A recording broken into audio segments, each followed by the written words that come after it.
Boom, baby. We are live. Welcome to Interview with the Man, episode number 487, where I'm joined today by my good friend King Dre.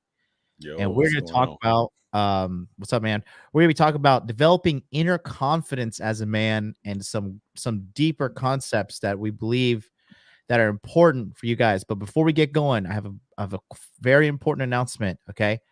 Hot Dude Con is going down on this upcoming Saturday, December 17th, or excuse me, December 18th. There are 7 tickets left for San Diego Hot Dude Con. There are 12 tickets left for Hot Dude Con Dallas. Miami there's a good amount of tickets left for Miami. Don't worry about Miami if you're not. You don't have to act that soon, but I will be pulling this website down probably on the 2nd of December. So San Diego, 7 tickets left. If you haven't booked it, book now. Dallas, 12 tickets left. So if you haven't booked it, book now. Go to hotdudecon.com and get your ticket today. It is only $100. Come meet me and the cast of characters that are going to be at these events. Hot DudeCon San Diego is going to have me, Red Pill Thor. It's going to have Dollar Cost Crypto from the Cultivate Crypto Mindset Group. It's going to have John Fitch, former UFC fighter. It's going to have Afi Kingdom will be there. We have Paul from Apex Mindset and myself, plus many, many more great men that are attending. Go to hotdudecon.com and just click on PayPal or debit or credit card right here, and this will check you out. It's only $100. There's 7 tickets left. This San Diego will sell out, and Dallas is the Inner Game Summit, where we're going to be talking about all the inner game concepts. That's going to be a really good one. Miami is going to be a great one as well. Me, Troy Francis, Myron Gaines from the Fresh and Fit Show. We're all going to be there. It's going to be really great stuff. So go to hotdudecon.com. Links in the description. Link is in the chat. Links are everywhere. Good morning, buddy. How are you doing? I'm doing good. How are you, bro? Good, good. Living the dream. Living the That's dream good. and leveling up every day, progressing. I gotta say, man, it's been quite the year for you and I, just as friends. I think I've Yes, talked sir. to you. I think I've talked to you more than I've talked to like people in my family this Yeah, year. I talked to you more than I talked to my mom, bro. I don't think people realize how often you and I talk behind the scenes, but I just know talent when I see it. And Mm, I know a guy who knows his shit when I see it. And you are a guy who knows your stuff. yeah. When I went down that list of, top 10 people in the Manosphere Red Pill space that really understand female nature, you were ranked number 1. Right. That was not fake clout. That was not any YouTube publicity stunt. That was really what I believed at the time. You are, I mean, you are really slept on, I would have to say. But you like being low key, I love it. except for your TikTok, which is not low key. It's not. Yeah. No, Yeah, it's not, you bro. just hit 1 million views on 2 TikToks, right? Recently, A million, 4 on one, 2 on the other one, and I hit a 4 million. million followers. You Yeah, have a that's million at followers now. 1 million followers, bro. Jesus Christ, man, that is amazing. That is A million amazing. followers. This I will, don't like it though. I like being undercover, yeah, yeah. back behind the scenes. I know how. When I was not as financially situated as I am now, I thought I wanted to be famous and all this shit. I wanted fame and I wanted like, to be noticed and all that shit. Now Hmm. that I got a little coin, I just like want to hide in the shadows. I Yeah, legit like just when I go outside, I'm like, nobody look at me. I'm just yeah. I'm just another English teacher here in Japan. Right. Yeah. Yeah. I don't like the again, I would rather be in the background, just making my money and, helping guys. But unfortunately, in this day and age, you got to put your face out there. So, It's a price to pay, but right. it's not. I mean, hey, you could be working at McDonald's, right? Right. You know, Right. and I've worked at Chick-fil-A. I've done the fast food thing. It's terrible. Me too, bro. Um, so the reason I brought King Dre on the show today, guys, is I just I gotta say, like, I really have had a life-changing experience with this guy since working with him in May. It has only been 7 months, give or take, since we started working together. Um, it's been a pretty solid value exchange. I get a lot of information from him. He gets a lot of information from me, and it's just like it's crazy how we just came together. Just why did I even I don't know. ask you for help initially? I'm trying to remember. I don't know. You was just like, come on the show. Hey, he's like, hey, you want to come on the show? And then I guess I was spitting in flames. He's like, Yeah. hey, man, we after the show we just chopped it up, and ever since then, I know you invited me to come on the next week, I think, but I had caught the bug. I was kind of down for a while. And then after that is when it's like, hey man, you fucking look, your shit is fire, but Yeah. it looks like shit. Yeah. So so from that point we just Yeah. and I think that was in May. Yeah, May. Yeah, May. No, for sure it was May. I remember Yeah. exactly. Yeah. I have been I have just been I've been consistently humbled in a good way this year. And it's by meeting great men like King Dre. And today we're going to talk about some stuff that he really taught me about that I didn't even realize existed inside of me, which was when we were talking, we talked about some insecurities that I had that he had picked up on. And we also talked about how a lot of guys do have these insecurities inside themselves and leave them unchecked for life. And you had a very special way to kind of have time to look in on yourself. And why don't you just tell the guys like a little bit about, you know, just your origin story, if you will. I'll give you the full screen for a little bit. All right. Yeah, so I come from, like most men in America, the majority, single mom. My mom had me when she was 15. When she was 15. So I come from that. You know, didn't have a lot of money at first. My mom, as a 15-year-old, living in the hood, living in the projects. Eventually, she got it together. Shout out to her. But I come from that sort of thing, and with any black people in here know back in the days, they went by the old slave.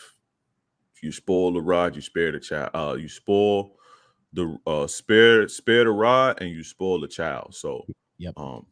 you know, when I got it, when I got in trouble, I got did dirty. I don't think it was not that I know it wasn't out of, I don't love this kid, I hate this kid, I fuck him, but it was a little too much for a kid, right? And I kind of developed some issues with that at first. More so like it was weird because it wasn't, I know it didn't come from a place of love because I know my mother loved me. It was confusing, I would get my ass kicked for doing some shit. And I think that she did it. I think that she did it because my dad got arrested for murder in 1991. So my dad did like 26 years for murder. He's out now, but my dad went away when I was like 91. And, coming from that environment, my mom was always smart and she always wanted better, right? She was the type of, I can't be here. I can't raise my kids around this. I got to get out, right?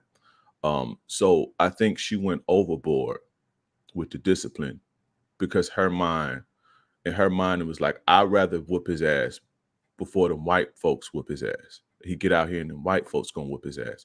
So, but if anybody has kids know that that's not really the move. You don't have to take that approach. But again, a lot of not just blacks, especially like Caribbeans and Spanish and shit like that. My They mom have says this. that. They have this slave. They have this slave way of breaking children. It's a deep thing, and I think we got caught up in that. But anyway, as a kid, I kind of went through. I guess because I didn't want people to see that, I kind of was withdrawn from people. Like I didn't really. I had little friends and shit, but I didn't want to be seen. I didn't want to be heard. So As time, went on, I think I kind of developed because my mom was so like masculine as far as in her approach and dealing with me. Again, she showed me major love, like um, made sure Christmas was always good. I never went hungry. I don't remember like ever not eating. I don't remember having good clothes. Um, so that part was there. But again, I went through life, I guess, trying to hide from people, right? um I didn't have the lack of confidence because she instilled it in me. She's told me, you're gonna be great, you're a great person, you're handsome, you're smarter than most people and all of this shit. But I did have this thing to where I didn't trust people, um, especially women.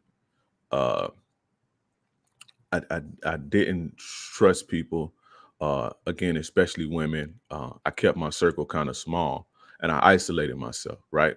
Because I didn't want people to see my pain and shit that I was going through.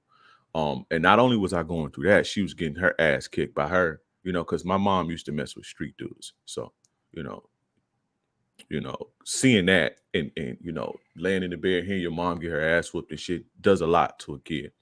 So again, I didn't want people to see my pain. Um, I developed a overthinking complex, thinking the worst is going to happen, being scared a lot, because I didn't have my dad to, push me to do shit. So I kind of ran away from a lot of shit. Not no fights though, but you know. But anyway, uh, I don't know how far you want me to go as far as that. Like, but We I could talk. didn't, huh? Oh, we could. Yeah, no, keep going. You're Okay, doing great. okay. So, when I got in, I think sixth grade, as far as the women go, again, I when guys ask me when did you become red pill, when did you become red pill? Like I always thought this way. I always viewed women a certain way because of the environment and the music. Remember, my mom had me when she was 15, and 15-year-old chicks from the hood listen to rap music. So I was listening to Dr. Dre and 8 Ball and MJG, Dr. Dre saying bitches ain't shit. Uh, 8 Ball and MJG saying, pipping hoes wasn't shit that came easy to a player. You know, I was listening to shit like that. So the environment always shaped my mind into viewing females a certain way. But being that my mom was so masculine as far as the discipline, I didn't get like nurturing love. I didn't get nurturing love. I got the other type of love that I appreciate, by the way. But so I set out to get this love this way from women. So when I came in the game dealing with women seriously, um, I had a certain standard. I didn't realize this until later on. I didn't realize this until my 30s, but you know, it's just in hindsight. When I started messing with girls, I wanted something, and it was what my mom didn't give me, which was the nurturing piece. She gave me all the other love, the discipline. She taught me shit. She made sure I stayed in sports. She put confidence in me the whole nine. But um, just the nurturing piece, like my grandmother. My grandma was very nurturing. I love being with my grandma. She's very, very nurturing. My aunt was the sweetest, nurturing. Hey, baby, how you doing? Are you okay? That type of shit. My mom was like, stop fucking crying and figure that shit out, like a dad would. So, um, when I was in sixth grade, I had this Indian girl. I had this Indian girl, my first like real girlfriend, and she like gave me everything, bro. Most guys, they have the girlfriend and they do everything for the girl. They buy the girl flowers and all of this shit. This girl did all of that for me. Um, I almost said her name, but still beautiful chick to this day.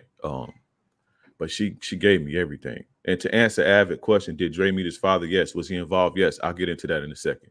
He was involved. And we cool now. We talk now. He actually watched me. He's proud of me and hey, look at my son and shit. But this girl, uh, did everything for me. She would call a radio station and she would be like, "Hey, back then, the teens, everybody used to listen to the nightly radio station, the local radio station, and you can call up and give shout outs. Hey, I want to give a shout out to my boyfriend Andre from East Tampa. Dudes call up, hey, shout out to my girl Tasha, I love you, boo. Shout out to West Tampa and all of that shit. They would do stuff like that back in the day. So she would do this for me. I remember on my birthday, she bought me she used to buy me like little singles tapes. She bought me um the Outcast tape, the single, me and you, your mama and your cousin, two elevators, I think the name is. She bought me that. She would just go all out for me, write me letters and shit. And so for me, that was it. Like I from that point, I was 12 years old. I'm not accepting anything less, right? From no chick. That was the standard. She set the standard. But what happened was later throughout the year, she dumped me. The same girl who was treated me so well, she dumped me for like my cousin. She started going with my cousin, this girl. So that was kind of like, damn, the fuck, you know what I'm saying? That didn't slow me down, so that didn't stop me. Still did my thing with the girlies.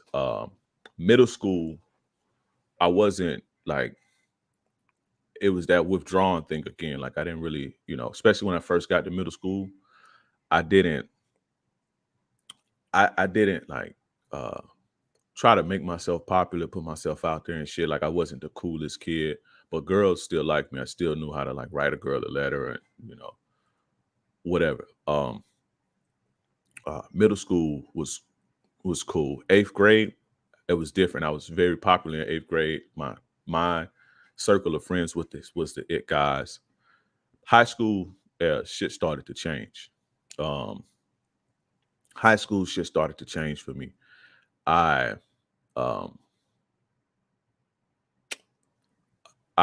came into a space. I came into a space to where I'm starting to become a lot more delinquent, getting bad. I was always like mischievous. I would do little shit, but like I was starting to like, deal with a lot that comes with, not having your dad around and shit, as far as like getting in trouble. But I remember very specifically, it was just one girl, this Puerto Rican girl. She looked like shit today. This Puerto Rican girl. I was in love with this girl. Now, I had girlfriends. I was getting laid already in high school. I had girlfriends. I was getting laid. It was just one girl. I really liked this girl, and I couldn't get her. And her boyfriend at the time was this guy. He had gold teeth in his mouth, tattoos all over the place, soul cracked, all that shit, right? I didn't sell drugs in high school. At that point, I didn't. I eventually got into the weed peddling and shit, but at this time, I didn't sell drugs in high school. I wasn't athletic. I didn't sell drugs. I wasn't the best dressed. I wasn't the most popular. And what made me want to, make my name, because I knew I had to compete some way. The chicks was going for the because I went to a school that was like, neighborhood kids went to, like hoods went to, like it was like beefs and all of this type of shit. So not a lot, but some kids sold drugs that didn't have their parents and shit. They sold drugs. They had tattoos. They had gold teeth in their mouth, the dreads growing and shit like this. So I wasn't that cool kid, and I wasn't a jock either. So I had to figure, and I wasn't the best dressed because my mom didn't have all of the money. So I had to figure out a way to. I had to figure out a way to get some hoes, because it was getting rough in high school because the competition is stiff now. But anyway, it was this girl, and her boyfriend was one of these type of guys, right? Had him a little bankroll. He would get pizza and he was able to buy pizza and all this shit. Get the new Jordans every time they come out. And I was doing like the simpiest shit, man. I was doing the simpiest shit, man. It was crazy. One time for Valentine's Day, right? I one time, King Life, that's not true. I'll address that in a second. One time for Valentine's Day, this girl, I used to like one of my good friends that I met in high school. he wanted to be a music producer. He wanted to like be a studio engineer. So his dad built him a studio. This guy still makes a lot of money doing this now to this day. Still my good friend, but he started in high school. And so I tried to use this, try to be a rapper and shit. And I went and made this girl a song for Valentine's Day. It's the most simplest shit I ever did in my life. Right. I've never been a simp like that, but that I did stuff like, it was moments like that. And I was just remember being frustrated. She didn't respond the way that I thought that she would respond. And I remember going home. I remember like I I recorded the song, wrote her a song, recorded it to a beat and everything. Got this bitch some flowers and all type of shit. And I took this shit to her at school, and she didn't like it didn't work. I remember going home, while walking home, like, man, what the fuck? Now, again, I'm not in a spot to where I can't get girls because I have a girlfriend, like a quote unquote chick that I'm talking to, and I have this other chick that I was having sex with. But I liked this chick. I was like mesmerized by that chick. I'm going home. I go home, and it's a letter from my dad, who's in prison at this time. My dad was in prison, and he's, hey, how you doing? It's been a while. I just reaching out to you. If you need anything, let me know. And so me, being the man that I am, the kid that I am, I'm like, hey man, listen, I didn't write back like, how you been? I was like, listen, it's this girl that I like. There's this girl that I like, and I don't know how to get her. Like, she ain't giving me no play. I can't get her and shit. And so I guess in his attempt to bond with me, because he was gone at this point, this was maybe 10, 12 years he had been gone. I guess in his attempt, he started teaching me female psychology and manipulation and stuff like this, how to get women. So this is when I learned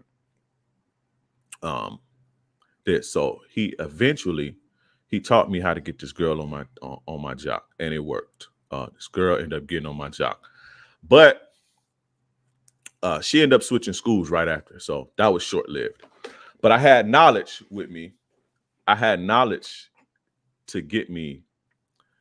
I had the knowledge to get me the type of love that I was always looking for. I had the knowledge at 15 years old. I had the knowledge at 15 years old to make a woman fall in love and take her soul and take her mind, all of that shit.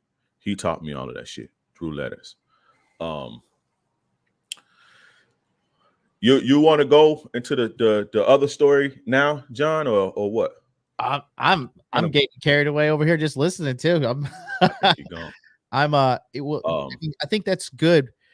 I think it's shit. My headphones died. I was going so long. Go ahead. Are you good? Yeah. Okay. No, I think it's great. I think it's a good story. I think, yeah, like the game really came from your father, and that's how he really put you on. Yeah. I want to go into the little bit more the darker side that you had to go through. All and right. If you're cool with that, and just that's fine. Tell the guys, because I just think it's I think it's important to know what because I talk about the like you had the abuse, at least your mom loved you sometimes, and I didn't have any of that. It was just like abuse and abuse light. That was my childhood. Yeah. And so yeah. So yeah, it still affected me, man. It still do, because and I'll get to that too. As far as with the prison story, because that led to my behavior. You know what I'm saying? It led to the way that I treated women, the whole nine. So I just stopped there with my dad, because from that point until 20-21 years, that's a lot of shit. So I know you wanted to get to the meat. So yeah, no, that I think the guys that are smart enough to listen to this story are the ones that I really want to help. Because it's some things just can't be chopped up and put into TikToks and YouTube shorts and 15-second clips and change your life like this. Right. Sometimes you gotta take the long, painful medicine. So I want to talk about, the wrongful imprisonment that you went through, the wrongful fucking time you had to spend in prison. And then, how you cultivated your inner masculinity when you were in prison, and then how you ended up walking away from the street shit and evolving. Because if you, I watched your videos from 2018 on your channel, King Dreism, Mhm. and to see the guy who you are now, and it's like two completely different people. Yeah. Like you can just see, it's just like you can see that this man has changed in a Appreciate that, good bro. way, you know? Appreciate that. People loving it too. I mean, all these dudes are saying, love this story. I've got a good wicked cold right now. This is cool. Jonathan W says this story needed. Shout out to you, fam. Wade, appreciate your story, King Dre. EC Smooth with the 5 signs in the chat. It's a lot, brother. It's a lot. Yeah. And now look at you. You're drinking the fancy water. You coming up in this life. Yeah, I got to. The other shit is too acidic. Yeah. Right now, we got that thing. Yeah. Tell me about it. So, Jesus. but yeah, man. So but from 15 to 21, a lot happened. A lot happened. But fast forward, if you want me to get into it now, because that's the real. Talk about the jail. Talk about the false imprisonment and the time you had to spend in prison and all that shit and what you learned. Because I think Right. I'll say this. I want to add this as a caveat to this story. King Dre and I, we have been crossing notes, and what we realize is like people come to consultations for me, sometimes go to consultations for him, and it's like it's like when you're a kid and your parents are like fighting, or like when you're fighting your parents, like you go to one parent, you're like, hey, maybe they'll tell me what I want to hear. Yeah. They'll tell me what I want to hear. Or you go to your friends like that, whatever. And we've Right. seen that behind the scenes with some guys. And the number one problem we've noticed with guys in the dating sphere is a lack of confidence. Now, the lack of confidence can be broken down into two areas. The lack of confidence into understanding the execution of game and like the nuances of game. Like this is how you set a date. This is how you go for the kiss. This is how you have sex with her. This is how you keep her in your life. And then the second half is the inner confidence inside. Like, dude, like, just because she doesn't text you 17 times a day, bro, like doesn't mean she don't love you. Like that's neediness and insecurity on your end. And a lot of guys struggle with that inner insecurity because we were comparing notes and we realized that's like the number one problem is the inner side part of the game. Yeah. So go ahead, continue. Okay, so all right, I'm gonna fast forward. Maybe one day I'll do a documentary or some shit, but I'm gonna fast forward until I was 20 years old. 20 years old. I think I'm hot shit. I got my own apartment, got my own car. I got me a little plug. I'm doing my thing. Got a couple $1,000 on some street shit, right? I thought I was the coldest player alive. I thought I was the fucking man, right? I'm headed down a path of fucking destruction. 20 years old. Right? So the road that I took, I didn't have to take it though. But again, the abuse as a kid, it kind of shapes your mind to, shapes your mind a certain type of way. So I meet this girl. At the time I have a good girl, like a very good girl. I would say she's a good girl, still a good chick now. She's married, the whole nine. I never heard about her being out there, none of that shit. Good girl. I was, this street kid, and she was like suburbs and all of this shit. So I kind of fucked it off with her by, entertaining a more exciting chick. So I remember me telling you that, good chicks who decent and wholesome, they're not gonna let you play them. This is when I learned this. So I take that sting, and now I have a what I would call a devil on my hands, a chick who was a little bit older than me, and I think it's probably one of the only times that I was a woman's fool. I want to ask you a question. So you said that wholesome chicks won't let you play them. What do you mean by that exactly? Could you define that for the guys that may not be as sharp on the game? Now, I'm not saying that all women are good, or women have a switch. They can be whores. They're not static. So you could have a chick who's come from a good background and solid and good parents and morals and shit, and can go through some trauma, smoked some weed that make her have a panic attack, and she never come out of it, and she just turns into a whore, or she can get hit by a car or some shit, and whatever. What I'm saying is, this girl came from a good people. Her mom was a little iffy, but she came from good people, solid morals, integrity. She wasn't like out there, no shit like that. A good chick, a good suburban chick, black chick though. Um, Women like that who love themselves, they have confidence and shit like that. They're not gonna let you keep. They're not gonna let you mistreat them. You understand what I'm saying? What would you They're define as mistreating? cheating on them, verbally abusing them. They're not gonna let you do that to them. If you have a chick that's allowing that, something is wrong with her. Yeah. You know what I'm saying? Now some chicks will stay for a little bit because they're in love and they punch drunk. Most chicks will. If you have a woman in love, most chicks will endure a little bit in an effort to get you to whatever. Try to change you or see if they can change the behavior. But uh, at some point, they gone. They not gonna stay around. And this chick didn't stay around for that shit. It happened maybe twice, and she was like, "I'm out. I can't fuck with you," and she never fucked with me again. We Was it always remained cheating? cool, huh? To be honest, I didn't even cheat. Well, I didn't get caught cheating. The Mhm. scenario that screwed it all up was the more exciting girl who was older. She kind of like was jealous of that a little bit, and kind of manipulated the situation. So when the girl came to my house, she would be there. It was like some shit like that. Mm. um Funny story, I tell it on my thing, but that's a whole nother 30 minutes. But yeah, so when she saw that, she was like, nah, I'm cool. She came to my house, beating on my window. The girl was there, and I hadn't had sex with this girl yet. This more older, exciting girl. She was just like manipulating the situation, basically.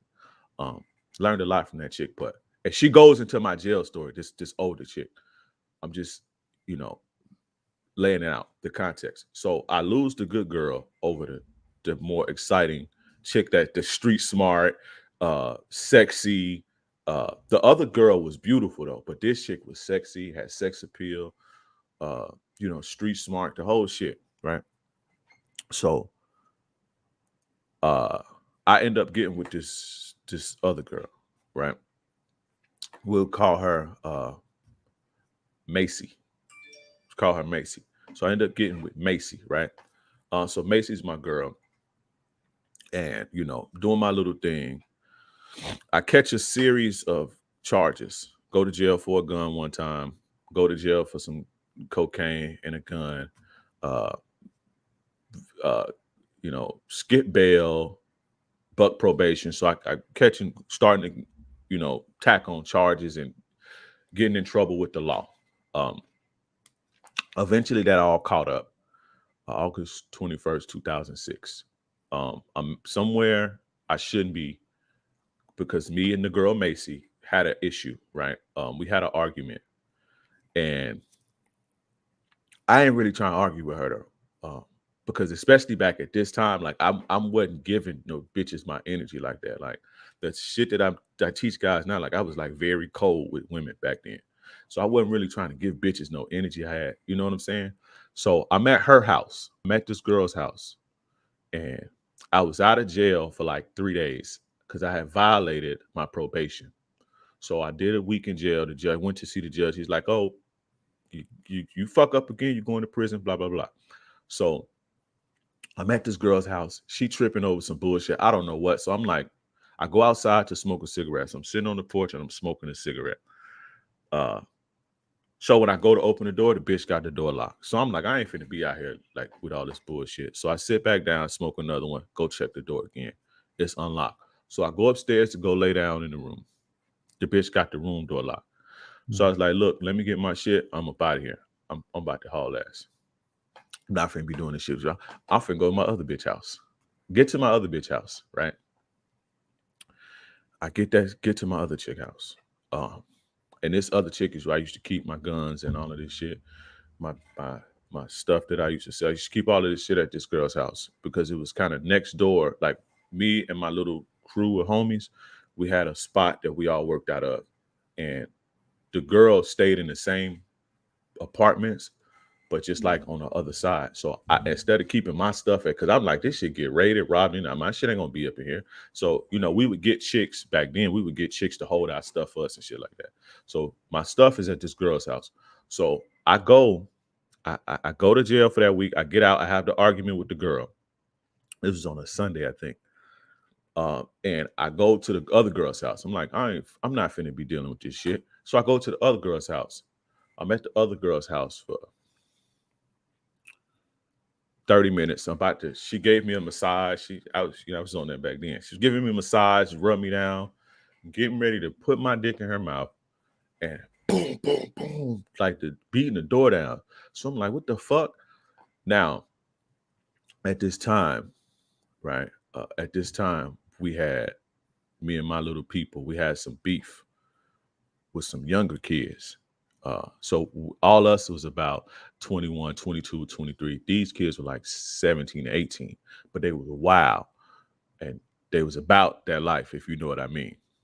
So it's beef mode and it's in the same area, but we getting the money. Like we getting money, we like trapping and shit. They like robbing and shoot. They like got the beefs in the like beefing with other neighborhoods and the people it's like these is so we go through it with them because one of my homies got into it with them. So it's like I have to like I'm like alert, right? So the beating on the door, boom, boom, boom, boom, boom, almost like kicking it. So in my mind, I'm thinking that it's one of them, or it's something that has something to do with beat.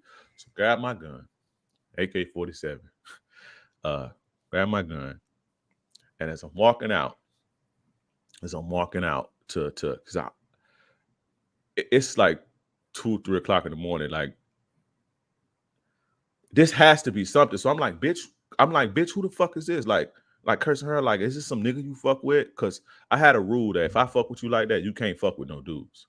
Not because I'm jealous, but because I don't need other dudes in my mix. So if I'm like, you holding my shit at your house and all that, and I'm helping you out with bills, you can't fuck with no other dudes because that fucks with my mix. It ain't no jealousy shit.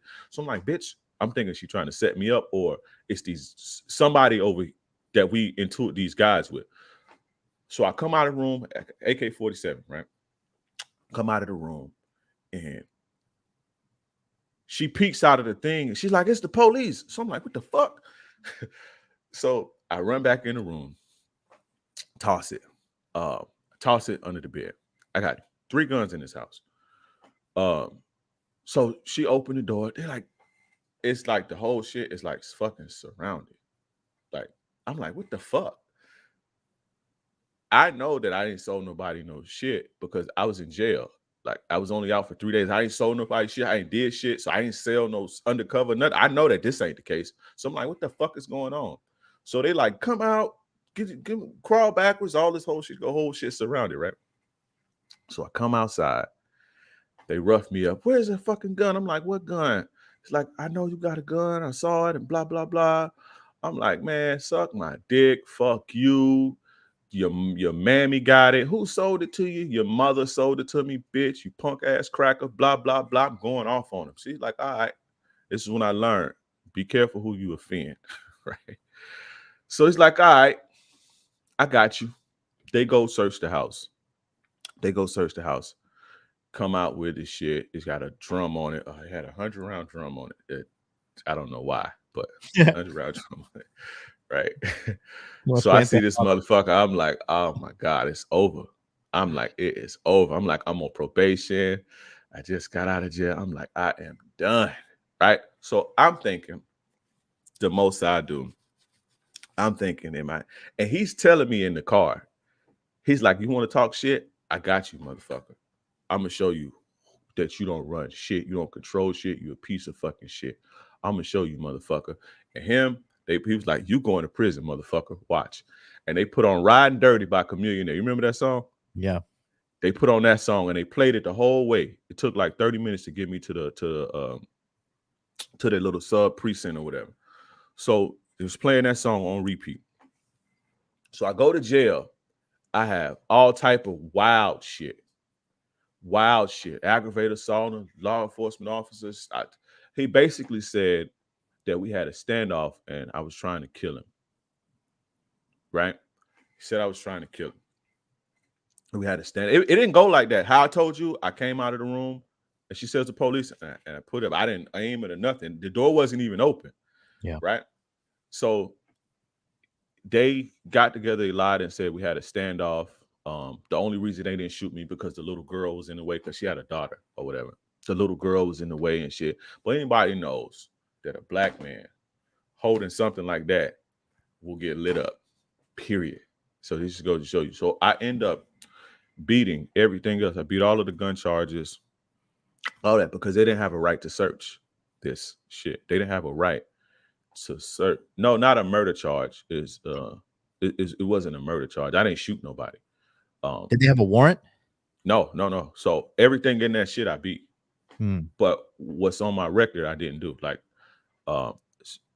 I'm classified as a violent felon for assault and you know, pointing a gun at a police officer and shit like that. I didn't do no shit like that. So that sends me to prison. Everything else I end up you know, I end up keep beating everything else. But that, you know, and the cold part about it, man, we got all the way till jury trial, right? And he never showed up to court. So my judge is like, hey man, where the fuck is this guy? He ain't been here one time. He was like, y'all got 15 minutes to find this motherfucker, or I'm throwing this shit out. Right, because we getting ready to pick a jury and shit. And so they scramble, they send me back, right? They send me back into because he getting ready to throw it out now. So he's like, why he never came? Like, where the fuck is this dude? Like, he ain't showed up once. He ain't showed up to no depositions, nothing. What the fuck is going on? Y'all basically wasting my time, this man's time. So they was like, hey, Your Honor, can we take a break? We'll get in touch with him. Give us 20 minutes. So they took a recess and all of this shit. Came back. They found him. He was down in the Keys on vacation. He said, I'll come up tomorrow. And when he came up, motherfucker came up and lied, man. It's like, yeah. So I end up copping out to that. So he lied and said that you pointed a gun at him. Yeah, that we had a standoff the whole nine, like a 5-minute standoff. Like it's I'm gonna show you. I know this shit sound crazy, bro. I still got my paperwork and everything. But I don't think anybody doubts you. I don't. It just sounds crazy. But yeah, so yeah, we're from Florida. I've dealt with the Florida legal system, and you know, when I got busted with some weed, you know, they got rid of that charge or whatever, but they said that the plastic bag that the weed was in, this was considered drug paraphernalia. Yeah. Because Florida's a zero tolerance state when it comes to drugs and shit like that. And Florida cops are pieces of shit, man. Yeah. And they're real pieces of shit. He said this is why you have to have cameras. Ain't nobody was thinking this was 2006, bro. This is not like it was no Ring cameras, and that cameras was very expensive. You had to have computer set up. This wasn't like this was way a long time ago, bro. And the technology wasn't even there. They had cameras, but you had to have high tech shit, and it was very expensive. So, but anyway, I cop out, go to prison. This girl, right now. This is a story. Now, I went to prison for something I didn't do, but I was living wrong. So, you know, the things that you do catch up to you. And I believe that I never was mad at it because I understood that, you know what I'm saying? So I wasn't like, oh, you fuck him. And I understood what was happening. Yeah. Right. And what's funny is when I first got arrested, I called my mother, right? Called my mom. My mom is like tough love, like, you know. So I called my mom. I'm like, hey mom, I need X amount of dollars. I got to bond out real quick. They're gonna snatch my bond in the morning if I don't hurry up and bond out. Because my thing was I'm going to bond out and run, right? My mom was like, son, if I bond you out now, you're never gonna learn. I'm mad as shit because my cousin gets in trouble, and it like my mom like runs to everybody's aid. My cousin get in trouble, he go to jail, she go bond my cousin out. My other cousin go to there. My aunt called my mom, hey, can you help me out? She go bond. So I'm like, hey mom, I need you. I pay you the money back as soon as I get out. I go to my spot and I'll pay you my money to pay you the money back. She's like, if I bond you right now, you're not gonna learn. So maybe it's a reason that this happened to you, and I want you to think about that. And for a minute, I'm like, what the fuck? So And if when the morning came, they took away my bond because I was on probation. So I tried to bond out before my probation hold. Before my probation hold, and I couldn't get a hold of nobody to go to my spot and get my bread and do it. The only person answered the phone was my mom. So my mom was like, "Hey," she was like, "Nah, you got to think about what you're doing. This will help you long term." So now I got this girl, right? This context of how I got into the situation. I got this girl, this girl who's the older girl, the Macy. Got her. I'm in jail, right? I'm in the county jail. I don't go to prison yet. I'm in the county jail fighting this case, no bond, right? Looking at, oh, you're gonna get 15 years, you're gonna get 20 years, all this shit. So I'm stressed out. I got girls writing me and shit. She was one of them. My kid's mom was come see me all the time. But I was like so in love with this girl, man. Very excited. She had me captivated. I call home, Macy. Yeah. This was the older, exciting one. She was exciting, street smart, cool, sexy, the whole nine. Had game, all this. I called my homies one day. This was probably 2 months in. 2 months, I'm in the county jail. I didn't go to prison yet. I called my homie's phone one day, right? I'm like, hey man, you seem he was like, call, because I was trying to call her and she wasn't answering. So I told him, I'm like, hey, call my girl on three-way. He was like, nigga, that ain't your girl. I'm like, what you talking about? Like, man, call my girl. He was like, I ain't calling that bitch. That ain't your fucking girl, right? So I'm like, man, get a phone to somebody else. Cause we'd all like wake up in the morning, come from my girl's house or whatever, and we would go to that spot all day, every day, and hustle out of this spot. It's like, I don't know, maybe 8 of us, and we'd all chip in and pay the rent there or whatever. So everyone would be over there. So I called over there that day, and he was like, that ain't your fucking girl, man. I'm like, man, stop playing. So he's like, man, I don't want to talk to this simp ass dude. So we was always on that, like all that cupcake and all that punk ass simping. We would always hold each other accountable to not be like that.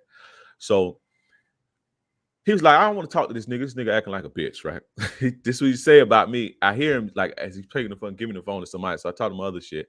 And he like, bruh, he was like, I seen another dude driving your girl car. Right. And I'm like, when? He was like, nigga, the next day after you got locked up. Now I'm 2 months in. He like, nigga, the next day after you got locked up, such and such was driving the car. Now, the such and such was a dude from like I wasn't cool with him, but he was cool. His people was cool with my people. It was like that type of thing. And she knew this.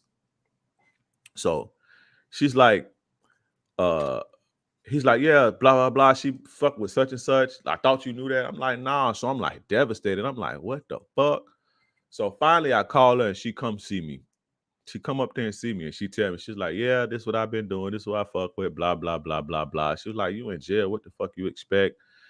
All this shit. So I'm like, all the shit I did for you and like, how the fuck can you? Like, I'm like devastated, bro. Like, I'm like crushed.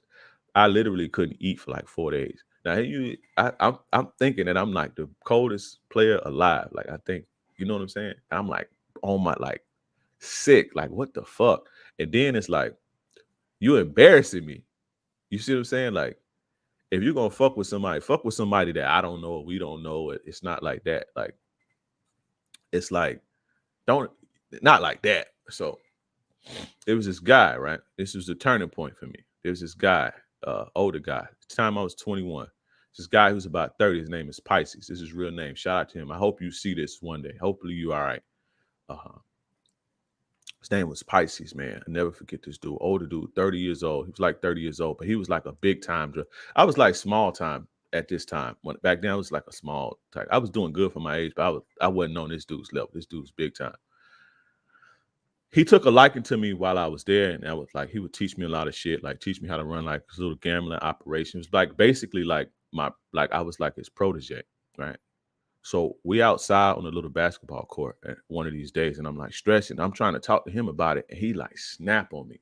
His name is Pisces. So this dude changed my life. He was like, listen, bro. He was like, listen, man. Like snap, like, look, bro. I don't want to hear fuck that bitch. I don't want to hear about that bitch no more. I don't want to hear about that shit no more. If you're gonna be talking about that shit, stay the fuck away from me. I got my own shit going on. I'm fighting life and all of this shit. I don't want to hear about that shit. Fuck that bitch. And fuck you if you keep talking about her, right? So I'm like, damn, because it's my big homie. So I'm like, damn, like it's like that. He's like, yeah, man. He was like, this is the thing you young motherfuckers don't get, right? This is what you don't understand. He was like, the bitch treating you like that, the bitch doing you like that because you ain't even got your shit together. You ain't got yourself together. And if you don't have yourself together, you can never control no bitch. You can never have no bitch, and a bitch gonna always do you dirty until you get your shit together. Get your fucking shit together. He was like, you in this situation, because he know my case, and he's an older, smarter guy. He was like, you in this situation right now. He was like, you in here for some shit you ain't do right now. There's a reason that you in this motherfucker. Use the time wisely to get your shit together. Sit down, chill out, get your mind right, get your body right, and stop worrying about these. Because I used to always talk about chicks, like, because I thought it was a thing to do, like talk about this hoe, this hoe, this hoe, this hoe, this girl seeing me, this girl writing me letters, this bitch. And he was like, you just all you fucking think about, and it's all you fucking talk about. He laid What it into me, huh? what did he mean when he says get your shit together? Just get your mind together, get your mind together, focus. You know what Not I'm saying? finances or your personal, like your Yeah, all mentality. that too, but that too, he meant everything. He meant Mm, everything. Because at the time, like I was in jail, man. The little couple thousand I had, niggas that stole that. I didn't have no money. I was mm. relying on chicks to give me money and shit. And I would be gambling and shit. Like I gambled a lot. So yeah, I didn't. He was talking about everything, but he was like, man, get your shit together. He was like, you in Was he here. screaming like money muscles game, motherfucker, money muscles game? Yeah, he was like getting into my ass, like I thought he was gonna try to fight me, Yeah. right? Um, and he's basically telling me like, if you ain't together, you'll never be able to control no bitch. If you ain't together, nobody gonna take you serious. He was like, you in this motherfucker for a reason, and you're not taking the opportunity. He was like, look at the reason, sit and think about the reason you in this motherfucker.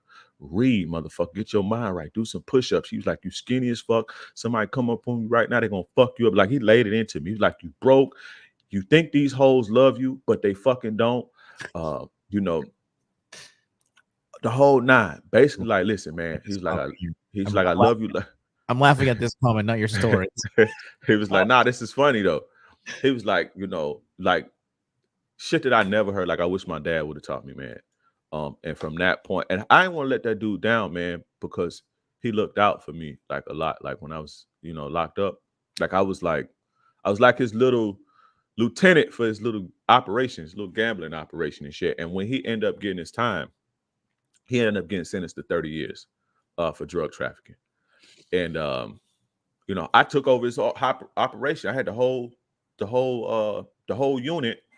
I had the whole gambling operation. I started like not getting rich, but I started like making a lot of money in that shit, doing that. Eventually, a couple months later, I got sent to prison. But he taught me a lot about streets. He taught me a lot about like developing yourself and becoming like a stand up man who people respect.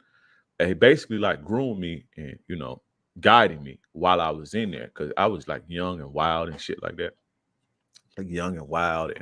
And I wasn't really, my mom always taught me to progress and progress, but he made me see it for what it was and to see the opportunity, to take the opportunity to fix yourself and to really really cultivate yourself.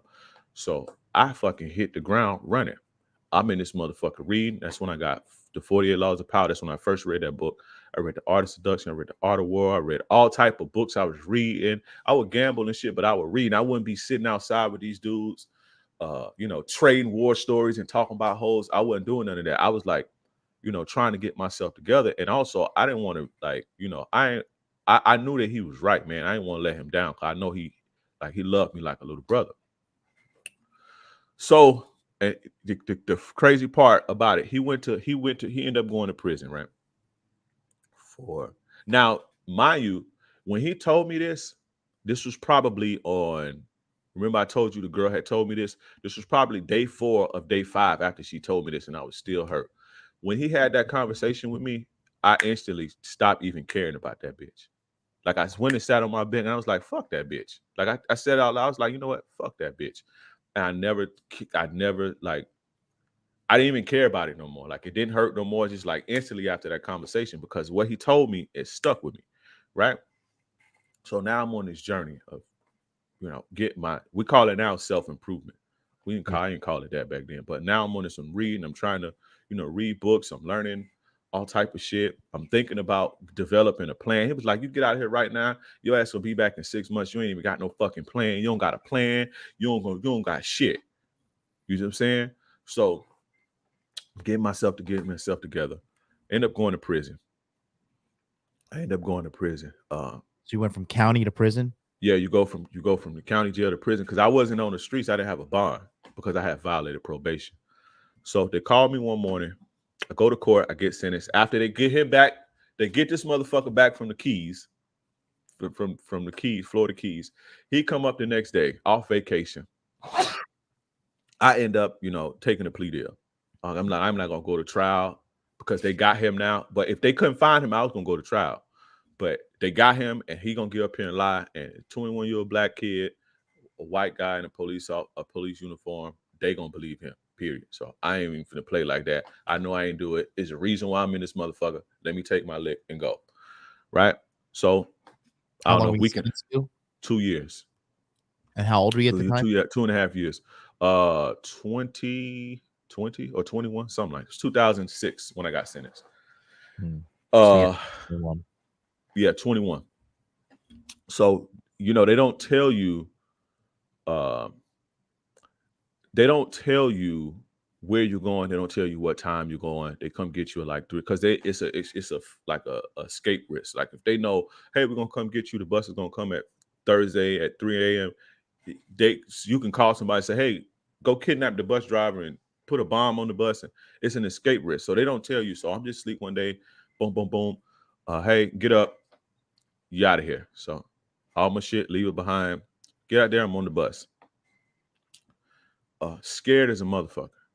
Scared, because it's a different ball game. Yeah, you hear the stories. It's county jail and prison is a completely different ball game. Scared out of my mind, bro. Never been as scared in my life. Because I ain't got no gun.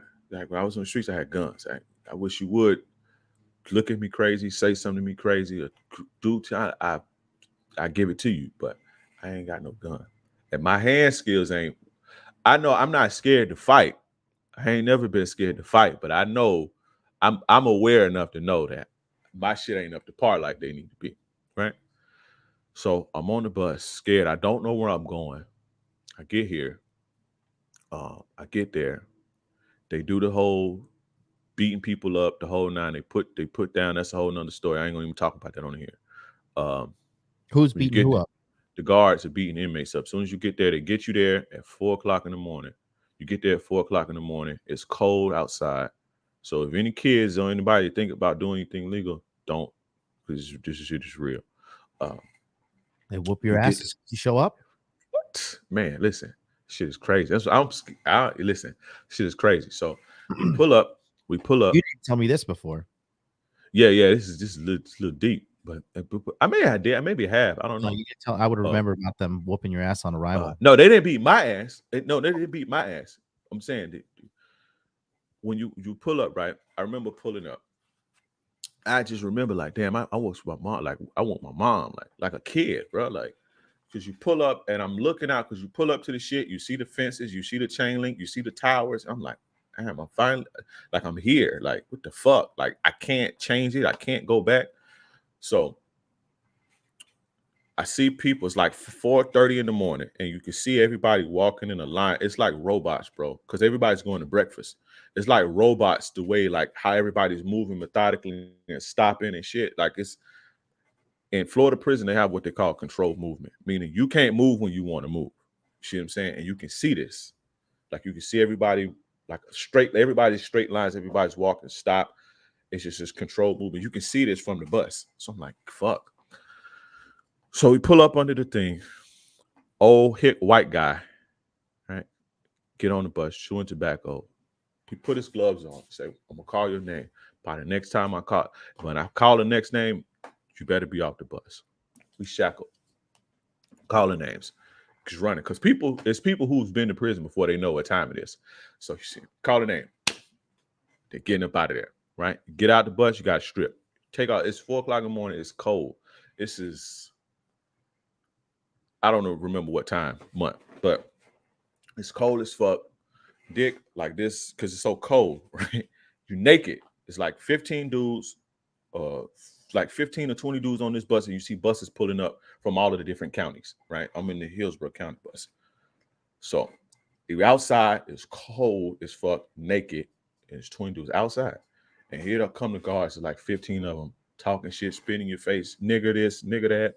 Boy, this is a white guy with gold teeth. White guy with gold teeth. Those hick white guys in these rural country towns in Florida hate gold teeth. They hate them. It's a white guy with gold teeth, and they hate white boys like that. It's like, where you from, boy? He said some shit. As soon as he opened his mouth, she smacked him so hard, and they beat the shit out of him right there. I'm like shaking, like, what the fuck? Beat the shit out of him, right? Get him up out of there. Somebody else say something crazy. Beat the shit out of him. They take him away. Somebody else look crazy. They'll try to bait you. They'll spit in your face and shit. And you look crazy, beat your ass. Luckily, they ain't do the shit to me. I'm sitting there shaking, right? Let's go through all this shit. So I go through a whole 6-hour orientation of this shit. You see, they showing you that this ain't the county jail. This is our house. It's like slavery. It's like watching like the movie Roots. It's the same. They do the same thing and break you like that in Florida. I don't know if they still do it, but back then, that's how they did it. So we go through this whole shit. I'm watching them do crazy shit to people.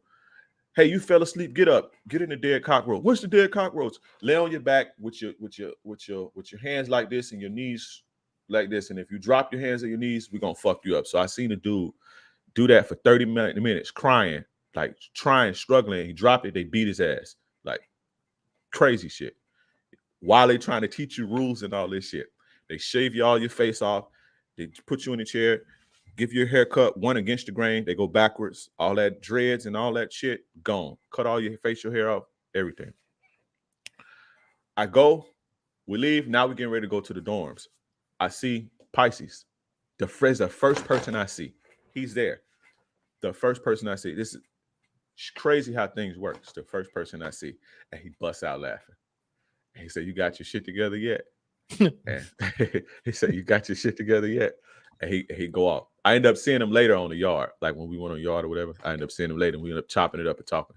We end up separating. Maybe probably after a month, we end up going our separate way. He went to another facility and I went to another facility. But it's almost coming to an end, right? Where I learned to take your time. There's no rush. I learned to basically man up, right? Yeah.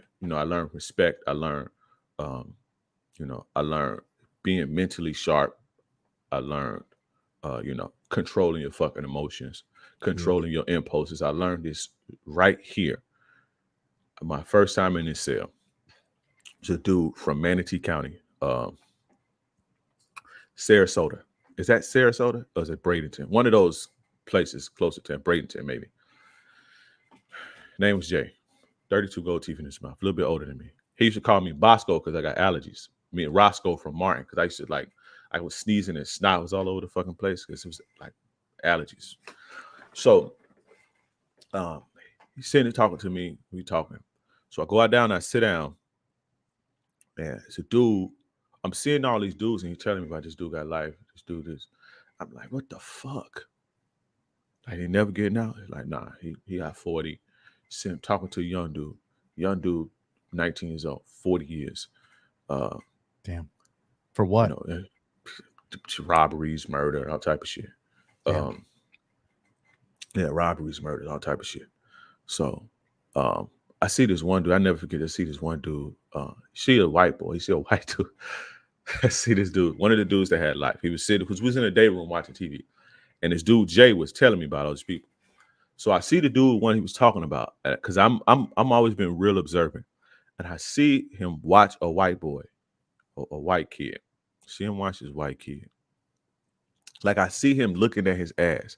I see him like literally thirsting, like, because these dudes are they do that to you. They choke you out and do that to you. If they think you weak. a lot of the times they'll try to like finesse you and, get you in debt and shit like that. Or they'll wait for you to, they'll bait you to offend them and shit like that. And then they'll do something to you. But yeah, I saw this and I was like, this is serious, bro. This is serious. This dude was telling me all this shit. I learned right then and there I have to control my emotions. It was like a switch. It's like a switch. I can't say what I want to say unless, because again, on the streets, you can like, you got a gun or you can run away from your problems. Like if you get into a beef with a dude, you ain't got to see him again. If you go out of your way to avoid it, but here you can't avoid conflict. You can't avoid problems. If you offend somebody, you are going to have to deal with it. And a person who got a person who's been down for the last 20 years and he got the rest of his life to do, he don't care about putting a knife in your neck. He don't care. Like what they gonna do to him? Give him another life sentence? You see what I'm saying? He don't care about graping you. What they gonna do to him? So you get in with people like this. So I learned instantly. I got to control my emotions and I got to learn how to outthink people because I only got 2.5 years. So I have to learn. I have to get out of this shit because I'm not trying to be here for the rest of my life. I'm not trying to have to stab nobody and get 40 years. You know what I'm saying? Because it's the dudes that go there for, they get a year and a day. They end up stabbing somebody and get 30 years. The person died, they get 30 years of life sentence. I'm like, I'm trying to get out of here to these streets and these hoes and get back to this money. So the one thing I learned was men respect men. In prison, although people are, scumbags, a lot of them commit a lot of heinous crimes, but it's a masculinity in there. Like masculinity respects masculinity. So I had to make sure that I did everything that embodied masculinity, which was respect, honor, honoring your word, not lying, not scamming people, standing up for yourself, not stepping on people's toes, minding your fucking business. Because you'll see somebody slap somebody, you laugh, he'll slap you for even getting in his business. You see what I'm saying? Like, so I learned a lot here, man, and I went on a path of reading more, studying more. Cause I'm like, I ain't never coming back to this shit. And if I do, I'm going to Fed prison. I'm not coming back to this state shit. Because I knew in my mind I was gonna get back and do wrong. I knew, but I felt like I'm gonna do it on a whole nother level. So when they do catch me, I ain't gotta deal with this bullshit. This state prison bullshit. So and my mind at the time, young, I'm like, I can outsmart them. I'm thinking I can outsmart the system. So, but I learned, man, that to confidence. I learned that people prey on weak people, and it's not just prison; it's in the world. Because I'm sitting here with a dude. Remember talking to a dude's white guy. White guy had like 5 years, and it blew my mind how much money he stole. And he only got 5 years, but I knew a dude over here. He got caught with 2 ounces of crack and got 15 years. You see what I'm saying? And the money is not even like, so it's up in my mind. But I'm talking to this dude, this white dude, and it's basically like, I lost my train of thought right there, but I'm just learning everything that I need to teach people this type of shit, like developing confidence. That's what it was, confidence. Even in, it's not only the gang members and street people that take advantage of weak people, because I'm talking to a guy who did some type of fraud shit, and he basically preyed on weak people, weak older people who, wanted to make a quick buck or, who was having problems with whatever. And he preyed on, he made millions and millions of dollars. So I'm learning I got to develop confidence, like not fake confidence because I got a gun and I think I'm this, or I'm getting some money because I think I'm this. I have to, like, people can feel you. Like these niggas can read you. Like these niggas know when you weak. Like I would be sitting thinking, like, how do they know? How, when I first got there, it was like, how do they know when a person is weak? Like how can they see that in a person? And this is why I learned it. This is why I learned how to develop inner strength. And I know it ain't really got nothing about no hoes, but this is where I learned. This is the important part, though. You see what I'm saying? When I started to realize that people can read me, people can see what's going on, people can, because these wolves, man, like, And I wasn't half the criminal these motherfuckers was, man. I was just a little petty motherfucker. These was real killers and shit like that'll kill you, man. Like for real. And this is what they did, So, I learned how to develop all of this stuff. Learn how to to develop, again, like confidence, respect, uh, learning when not to say certain things, learning how to control my emotions, when learning how to retreat when you don't have a win, right? And that can go with your you can apply that to your girls or your business or whatever. When you're not winning, how to retreat, because you'll be in a situation. I'd have been in several situations with guards where I clearly didn't win. I clearly is no winning. But if I don't learn how to control my emotions and retreat, I'm gonna lose my life, because them guards will kill you up there, bro. And write your people and tell them that you killed yourself. You see what I'm saying? Um, seen it happen. So yeah, man, I learned a lot, man. I that shit made me into a man, bro. Shit made me into a man. All of the qualities that I teach, I learned them shits there because I had to. You see, um, What? Macy. The crazy part about women, Macy didn't reach out to me until 2 months before I was getting out. Oh, hey, how you doing? Blah blah blah. She's like, you know what I'm saying? It was just weird, man. That the women responded to you different. All the love you get, out of sight, out of mind. Like now, I did realize another thing. Game will trump money, cars, clothes. I realized that in prison because I had girls coming to see my broke ass. I ain't got no money, coming to see hundreds of miles away, coming from Tampa all the way to, all of these prisons or wherever I was at, coming to see me. You see what I'm saying? Writing me, sending me money. I ain't got nothing for them but conversation. So I learned how to develop my mouthpiece more, learn how to be more charming, learn how to, you dig what I'm saying? That's the thing. It helps because if I'm standing next to you and we both handsome and John is in a Toyota Corolla and I'm in a Bentley, the bitch gonna choose the Bentley any day. But you don't. If John got in her ear and I didn't have the game, the bitch will fleece me for my money and go give it to John. I learned that there. Like my dad always taught me shit. I see it a little, but I learned, like I'm sitting here like, why is this bitch coming 200 miles to see me? I don't have nothing for her but game, but conversation, but hope, but validation. And why is she taking half of her check, putting it on her books? Why is she writing me every day? Why is this one doing this? Why is this one doing this? And I don't have nothing, bro. You see what I'm saying? I don't have nothing in this motherfucker but a little hustle. And I can't give them no canteen. You see what I'm saying? So I learned a lot from that shit, bro. I learned a lot. But go ahead, bro.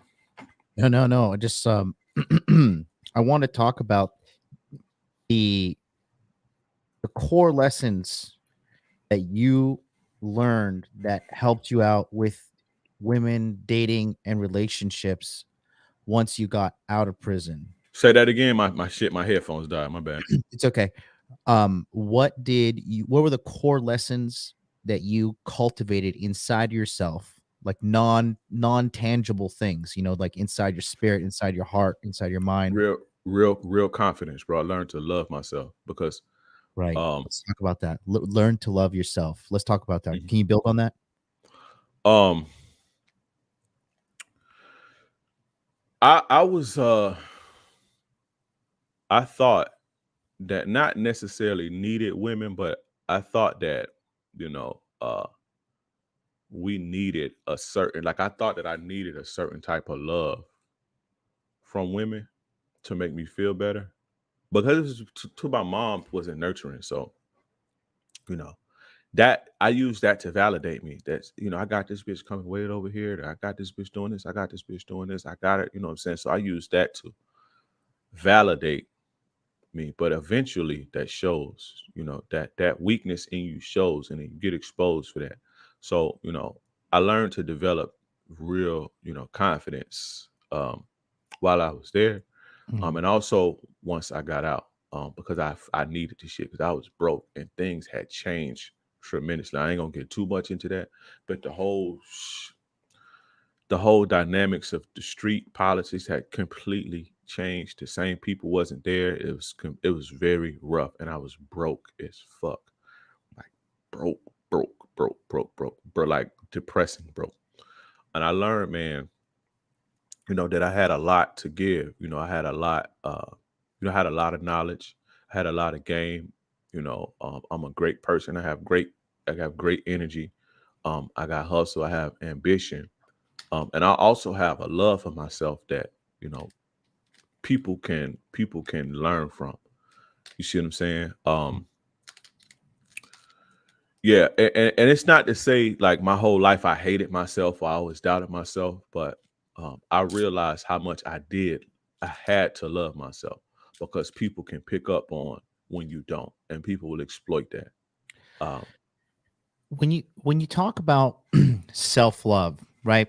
Some dudes may think like that is some fucking fairy crap. That is some what do you mean love yourself? Like, but I think that goes extremely deeper than a lot of I think it goes over a lot of people's heads. yeah. What would No, it's you it's what would you say that is in regards to like how can guys understand truly loving themselves in a way that's healthy and that gives them confidence and that women and shit can notice in them as well. understand that you number one, you unique. It's like a fingerprint. There'll never be another you unless you got an identical twin. There'll never be another you. You unique. You have things. You have gifts. Um, that's what I learned, man. I learned that because I don't want to say it bothered me, but again, I wasn't the most athletic, you know. And I got into the street shit, but I guess trying to find my way, find myself, man. But when I learned to truly love myself is when I realized I do have things. Be my uniqueness is what makes me me. When women would say, "Oh, you're different. There's something about you. I like this." I learned to appreciate the things that I may not be the fastest person, but I can outthink you. And some bitches like fast people, but some bitches like dudes that can think. Some jobs would rather hire a guy who's speedy, but some jobs may want to hire a guy who's calculated and who can think and logical. So I played to that and I played to my strengths. And I realized that what I do have intangible is very valuable to the world. Every person watching this, I don't care where you come from, I don't care how your upbringing was, you have something in you that people need, something. And when you realize that and appreciate that, that's where the self-love comes from. You begin to love yourself. You begin to, respect yourself more. You begin to set healthy boundaries within yourself. You see what I'm saying? But that's what it was for me, man, during that time and realizing the gifts that I did have. Like I realized that I was really smart. My mom was telling me, "Oh, you're smarter than most people. You're very intelligent, blah, blah, blah." But I realized it then. Like, I realized I have a lot to give, even if it's not money or tangible things. I have a lot to give people. You see what I'm saying? Um, and that's where my true self love came from. You know what I'm saying? That's where I began to truly be confident. Like I would think back then, like I needed these shoes, or I needed this jewelry, or I needed the G jeans, or I need to go pop bottles in the club. I did that too, even like when I got out, but um, it's more marketing than anything. But Leaves you it feeling empty. huh? Yeah, I Leaves you didn't. feeling empty. It's not really. It don't mean shit, man. Like if you see me now, like I get on this motherfucker. I don't care. Sometimes I won't even get a haircut because I don't care. Like I don't care. I love myself that much that I'm not gonna be in the prisons of people's opinions of me. If you go look at my old TikTok, especially before I met John, it was a lot of shit with a lot of barbers and shit was closed. So, but before if you would have met me when I was 22, 23, there was no way I would get on here without a haircut or not have good clothes on or not have jewelry on to try to. But I don't give a fuck about that because I know that I have something to offer people. You see what I'm saying? And I realize that, and that's where that love, that self love, come from. I ain't broke, but I don't try to make myself look more because I don't care what you think. That's how much I love me. I don't give a fuck about what you think about me. If you the game slip you, then that's on you, not on me, because I'm gonna sleep good at night. You see what I'm saying? I don't need external things to make me feel good because I know what I have. What I have in me, Butterfly Baby Diaries is weird. What I have, I know what I have in me is, you know, it's worth more than money or jewelry or anything tangible. It's worth more than sex. You see what I'm saying? And the thing is, everybody has something like this in them. Everybody. Even if you don't think you do. If you talk to me for 30 minutes, I can probably tell you what it is about you. You see what I'm saying? Or talk to John or somebody. We can tell you what it is about you, but we all have something. Nobody's here. Uh you may feel like you got a bad break, but I'm telling you, you have something about you. But for me, yeah, that was the self love for me, man. Just realizing that I had gifts um, that made me stand out from other people. Not better, but stand out. And if I played the game to my strengths, I can beat them. You see, most people try to play the game. Most people try to play the game, but they try to, you know, play. They Mimic. try to they try to mimic the other people, or they try to, they see what somebody else's strength and they try to make that their strengths, or they try to focus more on their weakness. But I knew that, okay, you might be taller than me, right? You might be taller than me and you might got six packs, right? But if I talk to your bitch, I guarantee you I get her because I can get her here. You see what I'm saying? You might excite her by physically, right? You might excite her physically, but if she sit and talk to me for 5 minutes, I take her from you. So I wasn't worried about getting in the gym and all that, you getting a six pack. I did that later to become healthier, but I wasn't worried about that. I wasn't worried about, you know, putting on muscle and getting those six pack abs. And I didn't give a fuck about none of that because I knew I beat you if I played to my strengths. And you can beat me if you play to your strengths. You see what I'm saying? But in order to realize that, you have to love yourself. You see what I'm saying? And I knew what my gift was, especially when it came to women. I wasn't the tallest. I'm 6 foot, 6'1" with the right pair of shoes on. Um, you know, my beard don't connect. I don't have thick eyebrows. My head is like cone head shaped. Like I'm not. I know. I believe I'm handsome. Hoes tell me I'm handsome, but I ain't no Leonardo DiCaprio. I'm not Denzel Washington. I'm not Morris Chestnut. So none of these motherfuckers or all these hoes is like, oh my God, he's just that ain't never been me, right? And I understand that, but I'm not going to go make my skin darker or go do all of this shit. I'm going to hone in on what I'm good at. And if I play that game, I beat anybody. You see, that's where the self love is. I think that that's one thing that I picked up on that I notice men and women do a lot during this time. Mm-hmm. And that's looking for validation out there Mm-hmm. and not finding in here. Because when you validate yourself and you approve yourself from the inside, it's an endless source. You can always tap into it and you can always feel good and you could always be at peace with yourself. But when Mm-hmm. you constantly looking for validation out there, constantly trying to, oh, this girl didn't text me back fast enough, or she didn't send me emojis with her text, so she don't love me, Right. or she didn't call me daddy or big pimpin' or whatever the fucking pet name I like, or she didn't swallow my cum, so she doesn't love me, right? Whatever validation source these guys have out there, um, that right there really made me realize like it's a huge problem, right? Like I've been talking about this Japanese chick that I know, um, and she's just always just fucking dude after dude after dude, and it's this guy's not perfect enough. This guy's not tall enough. This guy's not. And this chick, bro, not gonna lie, bro, she has something wrong with her to the extent that sometimes she needs to be pushed around in a wheelchair.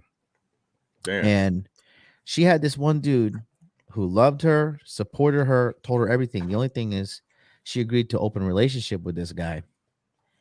And this dude would push her around in her wheelchair in the city in Tokyo.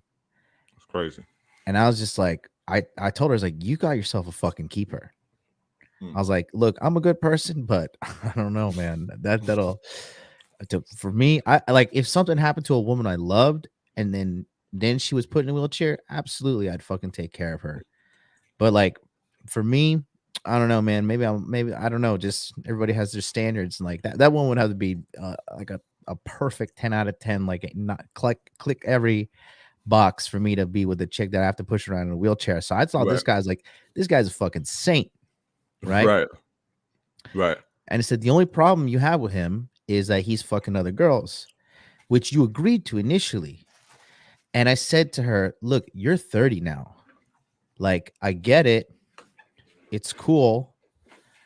But like the thing is, all these other dudes, because her body count's like more than 50. And so she has been literally ran through. And she's just thinking that, all right, well, fuck this guy. And now she's 30, sometimes got to use a wheelchair. And she's out there trying to find this perfect guy. I'm like, look, I said, the problem is you. Like, you have some insecurity, some shit you need to take care of. She wasn't trying to hear that shit, though. She would call me whining about the boyfriend. But I told her what the real problem was. She was like, whatever, you're just a child. You don't understand. I was like, all right, bitch, well, go find some other dude to push you around in your wheelchair. Good luck. Good luck finding somebody. But the problem with her was the same thing, looking for external validation and not putting it within. Because when you date a girl that has insecurity problems, and every girl has insecurity problems, but like when they're like extremely needy and extremely fucking, like, oh, do you love me? Kiss me in my mouth. Look at me. Hold my hand. Can I put a picture of us on Instagram? All the shit. You're like, you get exhausted. You're like, bitch, shut the fuck up. Like, I got a business to build. I got an empire to destroy. Like, I got I'm out here conquering the world, and like, I'm with you. I'm like with you all the time and shit, but that just drains you. And the other side is the same for guys, because we all like to shit talk women in this corner, and they're like, all these bitches got daddy issues. I think more dudes have mommy issues than chicks have daddy issues. Yes. And something we don't talk about. No, we don't. I'm gonna start talking about it. I don't lead the charge. Everybody will start copying me as usual, But the mommy issue thing is real, and a lot of guys carry that into relationships, right? These girls they don't want you to be their father, and they don't want to be your mother. They want a man. And the thing is with this situation with this chick, now what happened? She dumped him. She's like, he's not good enough for me. I'm gonna get out there and I'm gonna find me the man of my dreams. I'm like, okay, all right, you let me know how that works out for you, and just like, it's an uncomfortable thing that chicks don't like to hear, but like, I think like, the more dicks a chick takes, like the more it leaves a little bit of a psychological scar on them. They're not the same as us, and there's data to back this up. And and guess what? The next guy, unless she doesn't fix that shit within herself, she's just gonna find some reason not to love him. Because you know what? Like we said yesterday, like a dog returns to his vomit, a fool always returns to his folly. That's Proverbs 26, chapter 26, verse 11. Right. And so, and the same thing is good with the guys. Now, here's the good news for everybody watching, right? The good news is, I would say 90%. Okay, let me be a little bit more gracious. I will say 85% of dudes out there have no game, and even the dudes that do have game, those dudes have needy issues and neediness issues as well. So Yes. once you sort this shit out, you're literally, what would you say? At least in the top 5. 5%? Yeah. Mm-hmm. Yep. Yeah, because a lot of dudes, like you say, they have game, but they have the insecurity. Like I got a lot of homies like that. Got game for days, but just have issues that they don't sort out. You know. Mr. DC Comics, $10 super chat. I'm 30 and I feel out of place as a man because I didn't go outside a lot during my younger days. What can I do to build my confidence so I don't feel nervous about going outside alone? I don't think this is stemming from you not going outside as a kid. I think it goes a little bit deeper than that. It could be vitamin D probably low because he's sitting in the house like a dweeb. Yeah. but yeah, go ahead. Thank you for sending the $10. First of all, appreciate that. I know every man that sends money, it's his hard-earned money. He's not out here getting money for free like these chicks do. So I appreciate the $10. That being said,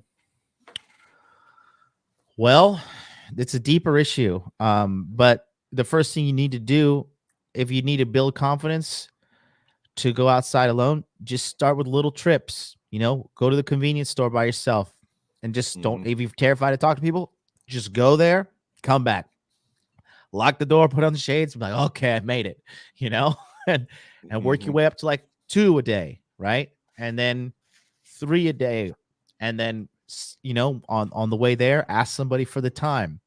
Or, ask the cashier, hey, are these, I don't know, are these Snickers good? This new protein Snickers you got over here, is this good? Or you guys sell bananas? You guys got protein in here? Which is the best protein shake?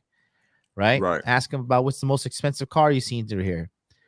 Work your way up slowly, because dude, I'll tell you this. I am a fucking, my social skills and my social acuity is through the roof.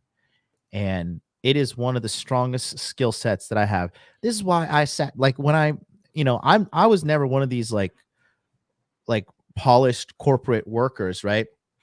But I just remember through all my social acuity skills and reading sales books and just having, just natural sales charisma, that from, starting off at like Olive Garden and working my way up to telemarketing and credit card companies, working for Apple, working for all these, sales things. It led me to the point where I was like sitting, like I just had confidence and tenacity to call these, to cold call the presidents of these medical device companies with 3 months or less than, to not even, like, literally at this point I was like 3 weeks of experience in the medical device industry, calling up the presidents of these companies in Tokyo, getting a meeting with them and getting these dudes to sign to contracts. The industry standard was 30% in Tokyo, 25 to 30, and I was getting these dudes to sign 40% contracts, all because of my social skills and my social acuity and, like, my ability to read people and to confidently deliver a product and to effectively communicate why my product was superior, right? And it all come down to my social skills. And to this day, dude, like now, like I have friends that are making like is that 1, 2, 3, 4, 9-figure? Yeah. I have friends that are making 9-figure deals now that I get to go have lunch with and dinner just because they like me. Not because I bring it to the table. It's like, I just fucking like this guy. And that is all boiled down to my social skills, being likable and knowing, like, bringing confidence and good positive energy to people. Like a lot of you dudes, like, you get involved with these chicks and then you constantly bring negative feelings to them, negative energy. Like, and then you're like, oh, she ghosted me. Like, no shit, bro. You sit around fucking whining about your mom, you don't love you, and you hate your job, and you hate this guy, and blah, blah, blah. And then you criticize her, or you get needy, and you're making her feel all these bad feelings. She's gonna leave. She doesn't want to feel bad feelings. She want to feel, dude. Girls just want to feel good feelings. They don't give a shit about anything but feeling good. Let me read you something, bro. Right on the money. I want to read you something about this. I got a text. I got a DM yesterday from a guy. A lot of y'all guys have to start doing is being honest with y'all message us, because y'all will message us half the story, just like these hoes. So I asked, send me the DMs. It's like, oh, my girl tripping and she pulling back, and send me the DMs, motherfucker. This is what I get, right? And this is right along what he was talking about, right? Self-love, loving yourself, right? Self-validation. And when you don't, Even if you watch all the red pill shit and listen to us tell you what not to do, eventually that self that love that you don't feel for yourself, that insecurity, that lack of confidence is going to seep out through your behavior. An Yes. example: a guy hit me up yesterday, was wondering why his girl doing this. Well, I didn't do like you said, and I didn't say this, I didn't simp, and all of this shit. So it's like, send the text thread, motherfucker. Let me see. This is what he said. He tells her at 1 a.m. when you should be asleep because you got to get up in the morning. You'd never argue with no bitch at 1 a.m. You be like, bitch, I'm going to sleep because I got to get up and be great and change the world tomorrow. 1 a.m. He says, you showed me today you don't love me like you claim you do. Oh God, 1 o'clock in the morning. I wanted to stop. I wanted to stop reading right there. 1 o'clock in the morning, right? I got this yesterday. She says, how many times are we going to change how many times we talk? You said we didn't have to talk every day. How the fuck I don't love you like I said I do because we didn't talk for a day. Chill out. For real, for real. Listen, it's what happens when you don't love yourself. You expect other people you become a burden to other people. That's the biggest thing you guys have to take away from this. When you don't love yourself, you become a burden to everybody around you in your situations because it's a lot for a person to love you the way you think your mom should love you. That takes a lot. I have to take a lot for me to love a person the way their dad should have loved them.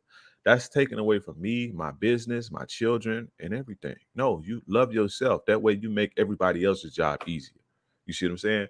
So, so basically, obviously, he put something on her about how she needs to talk to him a certain amount of time. That's why she said, how many times you gonna change how much we need to talk? Right then and there, y'all can stop in the comments. Stop acting like y'all just don't do shit like this. Y'all do shit like this too. Don't sit. I see y'all comments and shit. Don't they, right? You know they do that. My chat, they be like, oh, he's such a simp. I'm like, shut up, motherfucker. You do it too. But anyway, but he says, you don't even ask me how I'm feeling after I was in a whole car accident. So he's expecting her say, oh, baby, how you feeling? Because he don't look in the mirror and say, I'm fine. I'm good. The doctors told me I was good. So I'm Yeah. good. I feel Or good. even that, you tell to yourself, you know what, dude, if I feel like shit, you know what, I take myself to Louis Vuitton, I buy myself something nice, and I go take myself to sushi, and Right. I'm saying, I say to myself, Jonathan, it's gonna be okay, man. You're the Right. best in the world. Everything's gonna be okay. You got to learn to self-love, self-soothe. If you got a Self-soothe. wo- if you got a woman to do it for you, you are blessed. You are blessed. If she's sincerely doing it, not from a position of pity, but she's like, damn, I love this man. And women love to fucking take care of a man Right. that they love. But But they want to do it on their time. exactly. They don't want it to be forced. They don't want to have to feel like you're a child. You see what I'm saying? Especially women who have children already. That shit is crazy. But he says, I don't know. Everyone else I told checked up except you. And he's not even spelling right. He said, it's okay though. You don't have to explain yourself. He's talking to his mom. He's not talking to Yeah, her. he said, fuck it. Whatever I remember the next time you slip up. It's whatever. He says, same way. He's telling her, same way you getting used to it, I'm getting used to you not loving me, basically. He should just send these texts to his mom. Right, right, right. So she says, it's whatever. Good night. I get it. I ain't got to check on you, but I do have my own shit going on. So he sends her a message, says, oh, you need time to grow. I'm glad we shared the time we did with each other, but your lack of sympathy during a dark time of mine is hurting me way more than I'm hurting. That's not even the only issue I have, but you said I'm done. After everything we've been through, take care of yourself. The only thing I want back is Adidas sweater next time you come back to whatever. Right? So she sends him a bunch of shit. Uh, she says, you're not the only one with shit going on. I don't even have $1 to my name. I'm 1,000 miles from home, and you already confirmed you were okay and had a plan for yourself. I can't read these posts. Can I write? It's no sympathy. Don't love you. Being weird. She basically like, motherfucker, man up. I got shit going on too. Like when you don't have the self-love and people have to take care of you, they have to pull away from themselves to do so. And Right. when a person is pulling away from themselves to do so, even when they shit not together, eventually they'll start to resent you because they'll look at you like, I'm giving this motherfucker everything. How he's not pouring back into me, and I'm taking away from myself, and I'm in a fucked up predicament anyway. I need to maybe any sane person will say logically, any logical sane person will say, in order to get my shit together, I have to stop putting into this because this putting into this ain't getting me nothing but stress and drama. And the manosphere likes to teach y'all that women are stupid. Women are not stupid. Women just make emotions based on decisions, which to a man is stupid, but they not Decisions based stupid. on emotions. Yeah. They like to make decisions based on emotions. Yeah. So when men see that, we think that that's not smart, but it works out more than you think it works out. Women are not stupid. So a woman will logically say to herself, if this, if I'm putting into this, right, I'm taking away from myself. I don't even have myself together. I'm taking away from myself. And I'm not getting back what I need to get back. A woman, if she pours into you, she want to seize that her efforts, you growing, you becoming a better person. Not that you continue to take energy and be a needy energy bitch vampire. Like you just when you like that, you just sucking away and sucking away and sucking away, and they don't get anything out of that. They don't get any good feelings. They ain't getting no money. They ain't getting nothing. And even if they is getting money, that don't equal up to eventually the money plays out because you still feel miserable because you're not getting nothing out. The man that you pouring into, right? The man that they pouring into is just pouring into a cup with a hole at the bottom, right? And eventually they well runs dry and they figure out, well, shit, I need to get myself together because this ain't working for me. This don't add up. Women think like this. Y'all think that they just being like, oh, she's so shitty and she's just, no, it's they not getting nothing back. They not getting what they looking for. You see what I'm saying? Yeah. So this is an example of what happens when you don't love yourself and how much of a burden you can be to another person. You see what I'm saying? Because they got to take away from you. They got to take away from themselves to make sure you okay when you should be making sure you okay. You Yeah. see what I'm saying? You should be, you should be, have your life in order to the point to where, you getting the validation, you validating yourself by your work, by your habits, by your progression or whatever. You see what I'm saying? Not looking for a woman to do it because that's a burden that nobody wants. Nobody. I don't want that as a man. I don't like guys like that because that's a burden on me. I got so much shit going on. I don't like. Let's add to our friendship, not take away and exploit each other. Yeah. Because you have issues. You don't want to be that guy. And a lot of guys are this guy right here. Yeah. He ain't saying nothing that's like simpish and I love you. He ain't simping or no shit like that. But he is clearly finding another way out. That Mhm. lack of confidence, that insecurity is clearly finding a way to seep out his pores. And he messaged me thinking that this was the right thing to do. Yeah. So I gotta tell her how I feel, and he think he's setting boundaries, basically. He's like, I'm gonna put her on ice. I'm like, she glad to be on ice. Motherfucker, you a child. You see? So yeah, that y'all gotta fix that. That inner, you have to fix it, man, because it comes out. A lot of guys act like that behind the scenes more than they would like to admit. Yeah. And that right there really is something that will ruin any relationship that's worth keeping. Because the only woman that'll stick around for that kind of shit is a bitch that has fucking shitload of issues. And that's trying to exploit you. Yep. Y'all think that healthy women are supposed to stay like if you know that deep down inside you ain't got your shit together. You ain't got your shit together. You just a shell. You insecure and it's showing and you doing all the wrong shit and you know that. And there's a woman next to you, you should side eye that bitch because any woman that's worth keeping is not going to be around that for too long. You should side eye any woman who comes around you smiling when you're down. You should side eye that. Guys think that, oh, it's just solid. She's with me when I'm down. No. Misery loves company.